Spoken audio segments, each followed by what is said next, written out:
Mesdames, bonsoir et bienvenue sur cette nouvelle édition d'information sur la télévision Labari.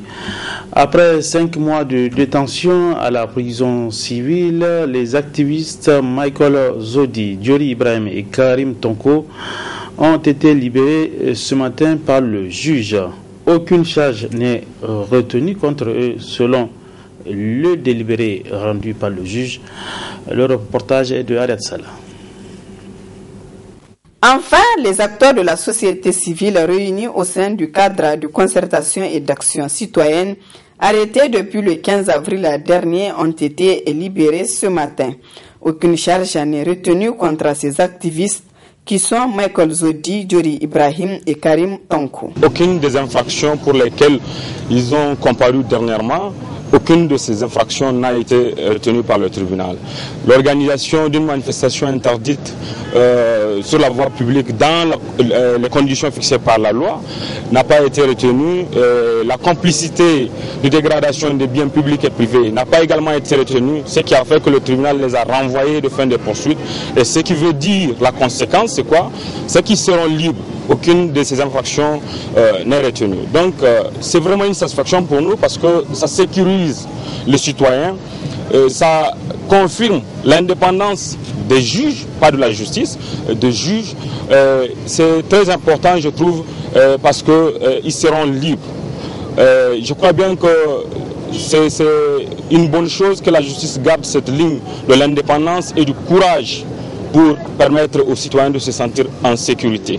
Donc Michael Zodi, Diori Ibrahim, Tonko seront libres de leur mouvement, Inch'Allah.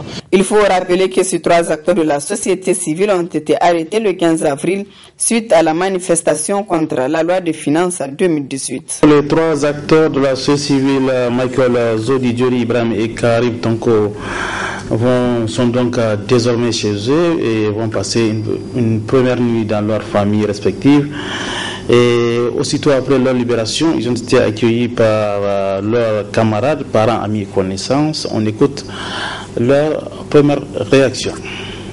Ça fait pratiquement 6 mois que nous sommes privés de notre liberté parce que nous défendons un idéal, parce que nous défendons effectivement ce que le peuple a toujours réclamé. Nous l'avons toujours dit. Et cette loi de finances n'est pas bonne pour le peuple nigérien. Cette loi de finances est aujourd'hui la loi de finances 2019 qui pointe son doigt. Aussi, nous devrons combattre cette loi de finances. Nous avons passé pratiquement 6 mois en prison sans pour autant qu'une charge soit retenue contre nous. Aujourd'hui, effectivement, on constate aisément que la justice nigérienne est utilisée pour empêcher les défenseurs des droits humains de faire leur travail. D'ailleurs même, le ministre Bazoum l'avait dit que nous sommes en train de régler nos comptes. Et effectivement, c'est de cette façon-là, je me rappelle, au moment des trop partis de l'Assemblée nationale, où on était parti les rendre visite au niveau de l'école de la police, où certains pleuraient, surtout notamment le ministre Bazoum qui pleurait parce qu'il était gardé à l'école de la police. Et donc, nous n'avons pas peur de cette prison et nous allons continuer à nous battre par rapport à l'intérêt national, par rapport à l'intérêt général. Et Inch'Allah, demain, nous appelons toute la population nigérienne, effectivement, celle de Niamey, de sortir pour répondre à la journée d'action citoyenne. Et la lutte va continuer. Ça fait pratiquement 6 mois que nous sommes privés de notre liberté parce que nous exerçons notre droit fondamental du citoyen contre les mesures que le gouvernement entre guillemets démocratiquement élus sont en train d'infliger aux Nigériens. La lutte ne fait que continuer. Nous sommes très sincèrement convaincus de la lutte que nous menons et nous profitons de l'occasion non seulement pour remercier l'ensemble des Nigériens qui se sont mobilisés pour protester encore davantage contre les mesures impopulaires contenues et de la loi de finances et aussi en matière de bradage de la souveraineté de notre pays. Aujourd'hui, nous sommes un pays totalement assiégé. En tant que jeunes Nigériens, en tant que défenseurs des droits de l'homme et de la démocratie, nous ne pouvons pas croiser les bras face à cette incurie-là, face à cette trahison de nos gouvernants, soi-disant démocratiquement élus. Et nous profitons de l'occasion pour lancer un appel à l'ensemble des citoyens nigériens présents à Niamey. Demain, c'est aussi la journée d'action citoyenne pour être présents massivement, exprimer notre mécontentement. La lutte va se poursuivre. Nous allons continuer à nous battre. Nous savons bien que nous pouvons être privés privés de notre liberté et peut-être même d'être privés d'un peu plus. Mais nous en sommes convaincus du devoir qui est le nôtre en tant que citoyens. Je remercie spécialement la presse qui a relayé toute l'information et qui a informé sur toute la ligne la prise d'otage. Et je dirais cette prise d'otage, ce n'est que encore l'enfrancissement de l'être. Donc si défendre les intérêts matériaux et moraux de la population, donc en fait défendre les droits humains, qui va nous reconduire en prison, et ils seraient prêts pour demain. En ce sens, j'appelle toute la population et tous les défenseurs des droits humains à la manif de demain et que le rapport de force, l'autre a parlé, le cher Bazoum a parlé de rapport de force pour que nous créions ce rapport de force. La force est soumise à des aléas, donc elle peut basculer. Retenez que demain, samedi 6 octobre 2018, le cadre de concertation et d'action de la société civile appelle à une nouvelle manifestation pacifique contre la loi de finances. Comme lors des autres sorties, les organisateurs appellent à une grande mobilisation des citoyens. Je propose de suivre un des organisateurs. Nous rappelons aux citoyens que vraiment c'est une opportunité importante de sortir pour manifester leur mécontentement. Et donc on les attend vraiment à la place du mot pour faire la marche. Et cette marche est aujourd'hui une nécessité parce que pendant que nous sommes en train de lutter contre les mesures contenues dans la loi des finances 2018, le gouvernement a pris également de nouvelles mesures dans le cadre de son projet de loi des finances. C'est ça qu'il veut faire. Et donc c'est vraiment, nous sommes à un moment crucial. Il faut que les citoyens se mobilisent pour contrer ces mesures-là de 2018, mais aussi de nouvelles mesures à venir, pour également défendre la souveraineté du pays qui est totalement pétinée aujourd'hui, avec notamment la présence de bases militaires étrangères. Donc c'est vraiment un appel à la mobilisation générale que nous lançons à tout le monde. Il faut que les citoyens se mobilisent, qu'ils comprennent qu'en fait, s'ils restent couchés, le gouvernement va continuer à les piétiner et qu'il n'y a pas d'autre alternative face à la politique d'austérité que la mobilisation populaire. C'est ça seulement qui peut faire plier le gouvernement. Et je pense que cela est possible. Il faut que tout le monde saisisse l'opportunité des manifestations qui ne sont pas interdites pour venir en grand nombre vraiment exprimer leur colère, exprimer leurs exigences. Voilà, c'est pour ça qu'on a fait cette... c'est vraiment une marche et on souhaite que les gens se mobilisent en plus grand nombre. Et puis voilà, et je pense que il n'y a pas une surprise particulière. Il n'y a pas de surprise, tout est prévisible. Ce qu'on souhaite, c'est transparent, il n'y a pas quelque chose de caché. C'est une manif, hein, et on veut que ça soit une grande manif. Donc c'est aux gens de nous réserver la surprise d'être en grand nombre. En rapport toujours avec cette manifestation de demain samedi 6 octobre, les leaders du cadre de concertation et d'action de la société civile ont animé hier après-midi une conférence publique à Goudel. Le résumé de cette conférence avec Ismaël Oumouni. Inviter davantage la population à prendre conscience des mesures impopulaires incluses dans la loi de finances 2018 et 2019 afin qu'ils puissent manifester leur mécontentement contre ces mesures. Et cela à travers des actions citoyennes. C'est ce qui a conduit les leaders du cadre de concertation de la société civile à s'y rendre à Goudel pour échanger avec cette population. Nos attentes, c'est que les citoyens prennent conscience davantage et que les citoyens sachent qu'en démocratie citoyenne, les moyens, l'arme qui est donnée aux citoyens, c'est justement quand il y a des choses qui ne vont pas, de se lever comme un seul homme, de se mobiliser lorsqu'il y a des manifestations citoyennes comme celles que nous organisons à travers les JAC, que les uns et les autres ne ménagent aucun effort pour s'investir dans ces manifestations-là, de façon à ce que ces manifestations puissent avoir l'envergure qu'elles doivent avoir pour que le pouvoir prenne conscience qu'effectivement les jeunes ne sont sont pas d'accord et il a vu le nombre qui sont mobilisés. Et c'est cela que nous voulons que les uns et les autres comprennent. L'arme la plus sûre que nous avons, c'est cette opportunité qui nous est légalement garantie de pouvoir manifester pacifiquement pour sortir en nombre le maximum possible pour dire aux gens, voilà, nous sommes debout, on n'est pas d'accord. Les participants à cette conférence publique se disent prêts et n'attendent que le jour J de la manifestation. Étant Nigérien, j'ai le droit et le devoir de manifester mon mécontentement vis-à-vis de la situation politique actuelle du Niger. Donc c'est l'une des raisons pour laquelle j'ai assisté à cette réunion. L'arme du peuple, c'est quoi? C'est pas le fait de prendre des machettes ou bien des armes et pour essayer d'acquérir sa souveraineté, mais l'arme du peuple, c'est de sortir, de manifester pour démontrer son mécontentement, pour faire appel à la raison de nos gouvernants. Le temps de participer à une rencontre qui sont en train de faire leur tournée, ça veut dire qu'on est engagé à participer à la marche.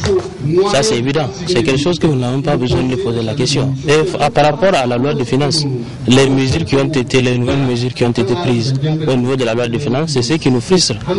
On voit une augmentation des nouvelles mesures, mais on ne voit pas les conséquences.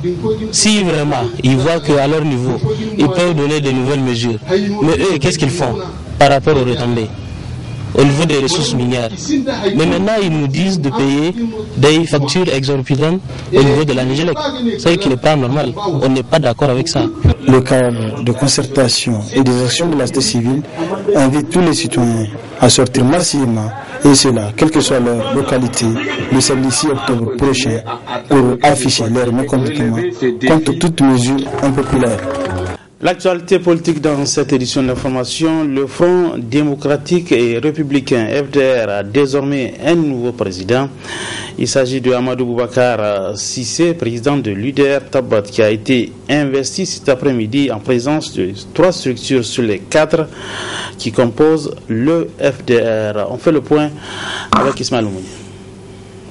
C'est officiel. Amadou Boubacar Cissé, ABC, président du parti UDR Tabat, est désormais placé à la tête du front par 3 structures sur les 4 qui composent le Front démocratique et républicain FDR. Un choix qui n'est pas fortuit, compte tenu du charisme de l'homme, son engagement et sa détermination pour la restauration de la démocratie et le bien-être du pays et de son peuple. Cette cérémonie marque ainsi son investiture. La hauteur et la grandeur de la cérémonie que nous sommes aujourd'hui en train d'organiser, à savoir la passation de service, la passation de témoins au nouveau président élu du FDR, son Excellence Amadou Boubacar Cissé. À titre de rappel, c'est après un long processus de désignation que sa candidature a fini par être retenue par 3 structures sur 4 membres du FDR. ABC remercie les structures pour le choix porté à sa personne et qu'il ne ménagera aucun effort pour que l'opposition sorte de sa léthargie. De l'honneur que vous m'avez fait aujourd'hui de me porter à la présidence de ce Front démocratique et républicain et vous assurer de ma détermination à œuvrer pour que le Front démocratique et républicain puisse effectivement démontrer que l'opposition politique au Niger, qui a connu une très longue léthargie, que cette opposition politique nigérienne, à travers le FDR, va faire effectivement revivre les idéaux que nous nous sommes fixés quant à la question de la restauration de la démocratie et de l'ordre républicain. Parmi les composants du front Sauf le FRDDR n'a pas pris part à cette cérémonie d'investiture. Mais qu'à cela ne tienne, Amadou Boubacar Sissé promet à tous les démocrates qu'il va diriger ce front de la plus belle manière et que bientôt ça va bouger. Et puis cette affaire qui se trouve au niveau du Conseil d'État, il s'agit du recrutement d'un enseignant-chercheur en la personne de Dr Balkissa Djibril-Abarchi. Un recrutement contesté par certains enseignants-chercheurs. Ce matin, les deux parties ont été entendues par le juge. On les écoute. Ce qui est quand même assez déplorable, c'est-à-dire qu'on ne peut pas avoir ce type de rapport dans notre université. Pour la simple raison que vous savez que la faculté de droit de Niamey est une faculté qui a énormément de problèmes. Et rien qu'hier, j'ai noté qu'il y a un certain nombre d'étudiants sur le site de professeurs et d'un de nos collègues avocats faire le procès du fonctionnement de la faculté de droit, où les étudiants soulignent que les gens ont passé 7 ans en Master 1, ce qui n'est pas normal, alors qu'un Master 1, au bout de 3 ans, vous l'avez. Donc on est revenu à une ancienne pratique et il faut donc nécessairement moraliser ce mode de fonctionnement de l'université. Les étudiants ont besoin d'enseignants de qualité. Les étudiants ont besoin de professeurs responsables qui s'occupent plus d'éducation, n'est-ce pas, que d'autres préoccupations.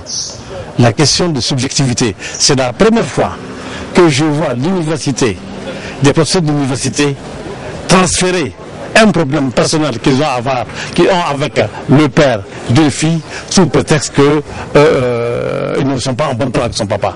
Mais ce que j'ai à vous dire, il y a 3 corps qui ont la réputation d'avoir une structure de recrutement familial. La fonction d'enseignant, d'universitaire, la fonction d'avocat, la fonction de notaire, la fonction d'huissier de médecin et de formation sont des fonctions dans lesquelles très souvent on va utiliser la production. Je suis enseignant-chercheur. Moi, j'ai choisi d'être enseignant-chercheur, de mettre mes connaissances pour la formation des futurs juristes au Niger. J'ai une 15aine d'années d'expérience dans ce métier. Et l'affaire qui nous amène ici, et dont je fais partie des terrains, est une affaire parmi une série qui s'est déclenchée ces dernières années où les responsables de l'université Abdou Mouni à différents niveaux ont fait preuve de subjectivité. Et c'est un euphémisme que j'utilise parce que l'affaire que nous avons dénoncée et pour laquelle nous avons saisi la justice a montré le favoritisme dont font l'objet certains candidats. Il y a eu déjà un précédent qui est en cours, une affaire où on se demande, dans ce pays aujourd'hui, on se demande, mais où est le droit?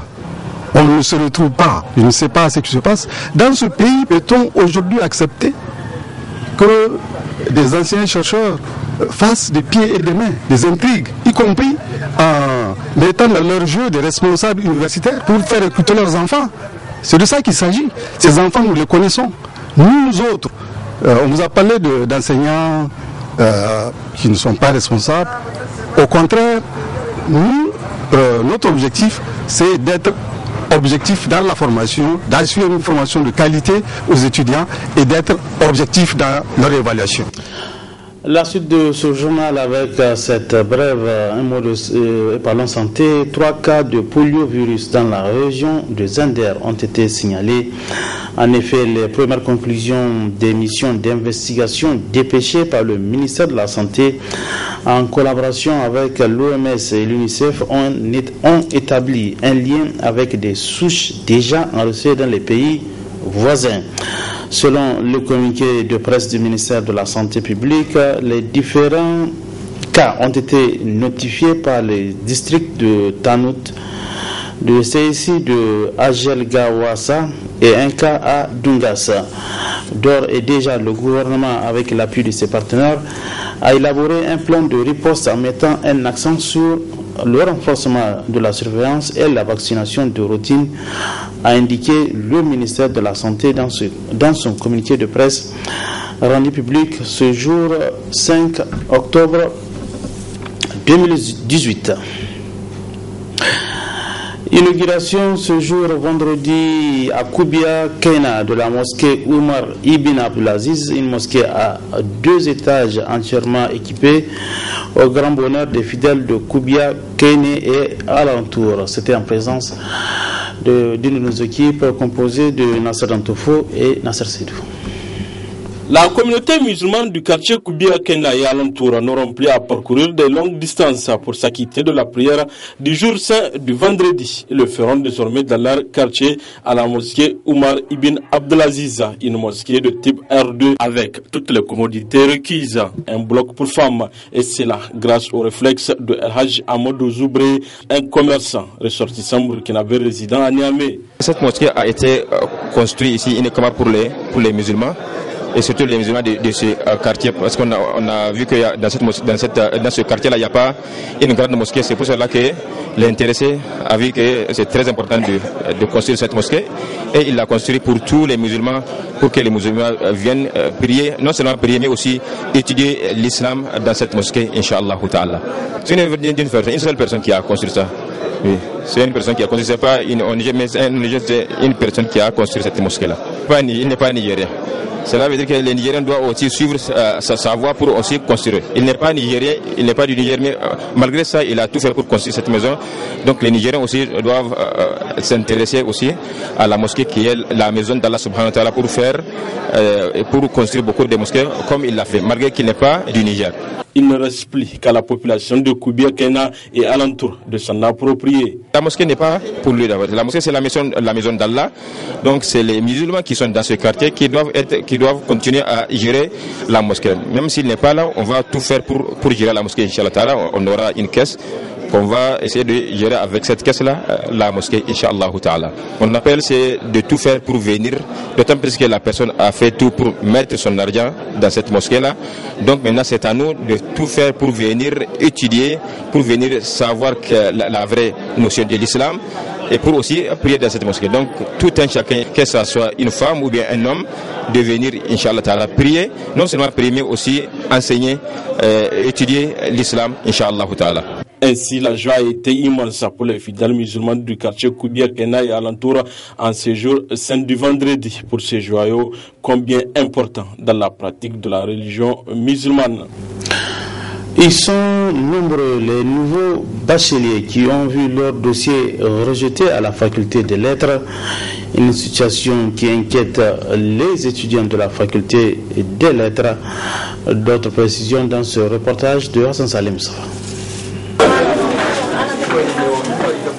Désolation et déception, c'est ce qu'on peut lire sur les visages de beaucoup de nouveaux bacheliers ayant déposé leur dossier à la faculté des lettres et sciences humaines de l'université Abdou Moumouni de Niamey au titre de l'année académique 2018-2019. Ils étaient nombreux en effet de voir des affiches pour chercher leur nom. Malheureusement, beaucoup ont vu leur dossier rejeté à la grande déception aussi des délégués des étudiants. Depuis un moment, les étudiants ont déposé des dossiers, sinon les nouveaux bacheliers ont déposé des dossiers pour être sélectionnés et continuer leur études supérieures au niveau des facultés. Comme toutes les facultés, au niveau des facultés, de la faculté de lettres et des sciences humaines, nous avions constaté à travers l'affichage de la liste tout récemment un rejet massif des étudiants. Des nouveaux bacheliers, des Nigériens qui ont déposé des dossiers pour pouvoir continuer leur études, pour poursuivre leur études supérieures, mais ils trouvent leur nom rejeté, refusé. Et beaucoup parmi eux n'ont même pas retrouvé leur nom affiché sur la liste pour savoir s'ils sont refusés ou bien accordés, acceptés. Cette situation nous a beaucoup inquiétés en tant que représentants des étudiants et c'est pour cela qu'aujourd'hui nous avions décidé d'informer l'opinion et qu'aujourd'hui nos parents qui nous envoient à déposer nos dossiers pour continuer les études, qu'ils nous comprennent que nous avons la volonté d'étudier, mais seulement il y a d'autres qui nous freinent, qui nous empêchent de continuer d'évoluer. Pour la délégation générale, les nouveaux bacheliers ont été victimes des erreurs administratives qu'il faille corriger. Vraiment, c'est une situation à revoir. Au niveau de l'administration, au niveau du rectorat, au niveau du décanat, c'est des situations à revoir. Parce qu'aujourd'hui, si un élève arrive à avoir son bac et qu'il décide de venir continuer ses études au niveau de l'université et qu'on lui refuse d'accéder à cette étude-là, je crois qu'on est en train de créer des psychoses au sein du pays. Je crois que l'essentiel pour tout un chacun, c'est de contribuer quand même à l'épanouissement, au développement de notre société.